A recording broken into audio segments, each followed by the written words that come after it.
ما پڑھیں گے، ماں نہیں پڑھیں گے، ٹھیک ہے۔ تو یہ اس کے نیچے ہے وضاحت جو ہے اس علامت کی ہے۔ اس علامت کو زبر کہتے ہیں، جو اوپر ہوتی ہے حرف کے اوپر، اس کو منہ کھول کر ادا کرتے ہیں۔ اس کا دوسرا نام فتحہ ہے، اور جس حرف پر یہ زبر ہو اس کو کہتے ہیں مفتوح، مفتوح، ٹھیک ہے۔ تو یہ اسی کی وضاحت جو ہے نیچے لکھی ہوئی ہے، لیکن اس کو دراز نہیں کرنا، اس کو لمبا نہیں کرنا۔ آگے یا مدہ، تو حروف مدہ 3 ہیں، الف مدہ، واو مدہ اور یا مدہ۔ الف سے پہلے زبر ہو تو الف مدہ، واو ساکنہ سے پہلے پیش ہو تو واو مدہ، یا ساکنہ سے پہلے زیر ہو تو وہ یا مدہ بنے گی۔ تو اب ہم نے یہاں دیکھا تو یا ساکنہ موجود ہے، اس سے پہلے زیر بھی ہے، لہٰذا یہ یا مدہ بنی۔ اس کو دراز کتنا کرتے ہیں؟ 1 الف کی مقدار۔ تو 1 الف کی مقدار کا اندازہ کیسے لگاتے ہیں؟ بند انگلی کو درمیانی حالت میں کھولنے سے، لہٰذا انگلی کو بند کریں، درمیانی حالت میں کھول لیں، جتنی دیر آواز جو ہے پیدا ہو اتنی دیر جو ہے لگانا، یہ 1 الف کی مقدار بن جائے گا۔ تو یہ دیکھیں نررحیمی، نررحیمی، یہ انگلی کھولنے میں جتنا وقت لگتا ہے اتنے وقت کو 1 الف کی مقدار جو ہے کہا جاتا ہے۔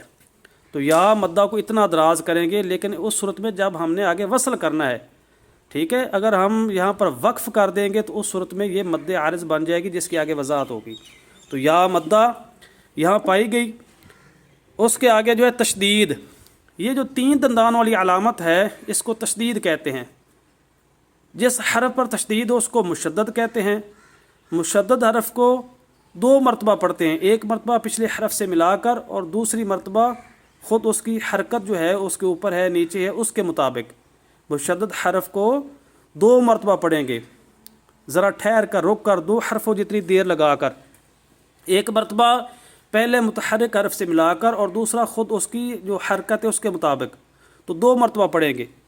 آگے جو لفظ موجود ہے وہ سکون، یہ جو دال نما علامت ہے یہ آپ کو نظر آ رہی ہے، اسی طرح پچھلے کلمے میں بھی یہ موجود ہے دال نما علامت، اس کو جزم کہتے ہیں۔ اس کا دوسرا نام سکون ہے۔ جس حرف پر یہ سکون ہو اس حرف کو ساکن کہتے ہیں۔ تو ساکن حرف کو پڑھتے کیسے ہیں؟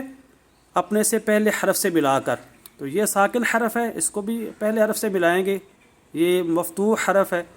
اور یہاں پر ساکن حرف موجود ہے، اس کو اپنے سے پہلے یعنی مکسور، یہ زیر ہے نا، اس کا دوسرا نام کسرہ ہے، اور جس حرف کے نیچے کسرہ اس کو مکسور کہتے ہیں۔ تو اس مکسور حرف کے ساتھ ملا کر پڑھیں گے، تو یہ ساکن کا حکم ہے۔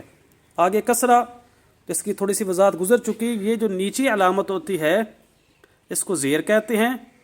اس کو منہ کھول کر اور آواز نیچے گرا کر معروف پڑھتے ہیں، ٹھیک ہے۔ تو اس کو کسرہ کہتے ہیں۔ جس حرف کے نیچے کسرہ اس کو مکسور کہتے ہیں۔ تو کسرہ اس علامت کو کہا جاتا ہے۔ اس کو پڑھتے وقت آواز نیچے گرائیں، لیکن معروف طریقے سے، نہ کہ مجہول طریقے سے، جس کی پچھلے سبق میں وضاحت ہو چکی۔ تو یہاں پر اس کو ہر نہیں پڑھیں، ہر راہ پڑھیں۔ ہر اور ہر میں فرق ہے، ہر نہیں پڑھیں گے، ہر پڑھیں گے، اور نیر نہیں پڑھیں گے، نیر پڑھیں گے۔ اسی طرح یہ ہی میں نہیں پڑھیں گے، ہی می پڑھیں گے، یعنی اس کو معروف طریقے سے پڑھیں گے۔ حرکت،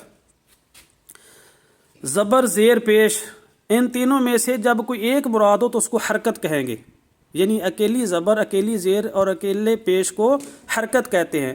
حرکت کی جمع حرکات ہے۔ جب تینوں مراد ہوں، یعنی زبر، زیر، پیش تینوں جب مراد ہوں تو اس وقت حرکات کہا جائے گا۔ جب ان میں سے کوئی ایک مراد ہو تو اس کو حرکت کہیں گے۔ آگے ہے مد اصلی۔ مد اصلی کسے کہتے ہیں؟ مد کا لغوی معنی دراز کرنا، کھینچنا، لمبا کرنا، اور اصلی جس کو اس کی جو ذاتی مقدار ہے اتنا دراز کیا جائے تو اس کو مد اصلی کہتے ہیں۔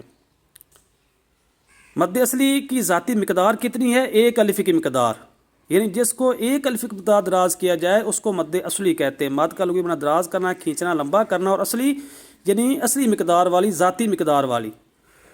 حروف مدہ اور کھڑی حرکات، ان کے بعد جب نہ سکون ہو، نہ تشدید ہو، نہ حمزہ ہو، تو اس وقت یہ جو ہے مد اصلی کہلاتے ہیں، کیونکہ ان کو 1 الف کی مقدار دراز کیا جاتا ہے۔ کھڑی حرکات میں سے کوئی کھڑی حرکت ہو اس کو بھی ایک الف مقدار دراز کریں گے، حرف مدہ میں سے کوئی حرف مدہ ہو اس کو بھی ایک الف کی مقدار دراز کریں گے، تو لہٰذا ان کو مد اصلی کہا جاتا ہے۔ ہاں ان کے بعد اگر سکون آ جائے، تشدید آ جائے، حمزہ آ جائے تو پھر وہ مد فرعی بن جائیں گے، اس صورت میں مد اصلی نہیں رہیں گے۔ تو یہ مد اصلی کی تعریف آپ نے۔ اور مد عارض جب وقف کریں گے یہاں پر تو اس صورت میں جزم لگ جائے گی، عارضی طور پر جزم آئی ہے، سکون عارضی طور پر آیا۔ سکون جو ہے جزم کو کہتے ہیں، اور سکون جو ہے اس کی دو قسمیں ہیں، ایک سکون اصلی اور ایک سکون عارضی۔ جو ہمیشہ رہنے والی جزم ہو، پہلے سے موجود ہو اور ہمیشہ رہے، اس کو سکون اصلی کہتے ہیں، اور جو عارضی طور پر یعنی وقف کرنے کی وجہ سے آئے اس کو سکون عارضی کہتے ہیں۔ تو چونکہ یہاں سکون عارضی آئے گا وقف کرنے کی صورت میں، تو اس صورت میں یہاں پر مد عارض بن جائے گی، ٹھیک ہے۔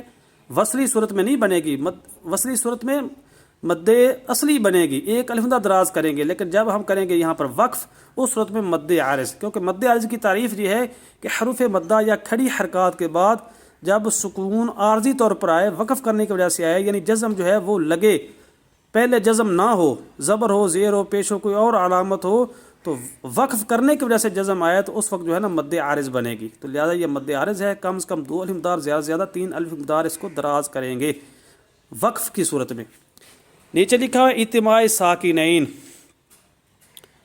تو وصل کی صورت میں یہاں پر 2 ساکن جمع نہیں ہوں گے۔ اجتماع ساکنین کہتے ہیں 2 ساکن حروف کا جمع ہونا، اکٹھا ہونا، ملنا۔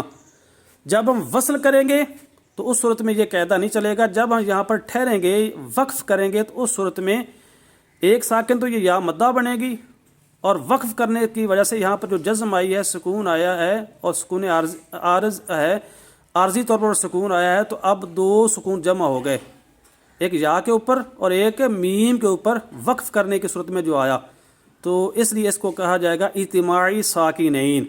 اور چونکہ یہ ایک ہی کلمہ میں موجود ہوں گے دونوں ساکن حروف، لہذا ان کو کہا جائے گا اجتماعی ساکنین علی حدہ، اجتماع ساکنین علی حدہ، ایک ہی کلمہ میں جب 2 ساکن حروف جمع ہوں تو ان کو کہتے ہیں اجتماعی ساکنین علی حدہ۔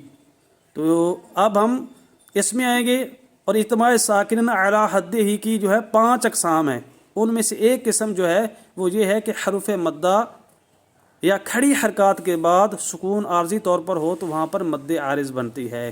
تو اجتماع ساکنین کا خیال کرتے ہوئے، کیونکہ اجتماع ساکنین علی حدہ کے متعلق حکم یہ ہے کہ ان کو برقرار رکھتے ہوئے پڑھنا جائز ہے، لہٰذا دونوں ساکن حروف پڑھے جائیں گے، لیکن اگر پہلے حرف مدہ ہو یا کھڑی حرکات میں سے کوئی کھڑی حرکت ہو تو اس کو دراز کر کے پڑھتے ہیں، وہاں دراز کی پیدا کرتے ہیں، مد پیدا کرتے ہیں، لہٰذا وقف کی صورت میں اجتماع ساکنین کے قاعدے کی وجہ سے یہاں درازگی پیدا ہوگی۔ تو یہ ہمارا آج کا سبق تھا، اور یہ دوسرا سبق تھا جو اللہ کے کرم سے، فضل سے مکمل ہوا۔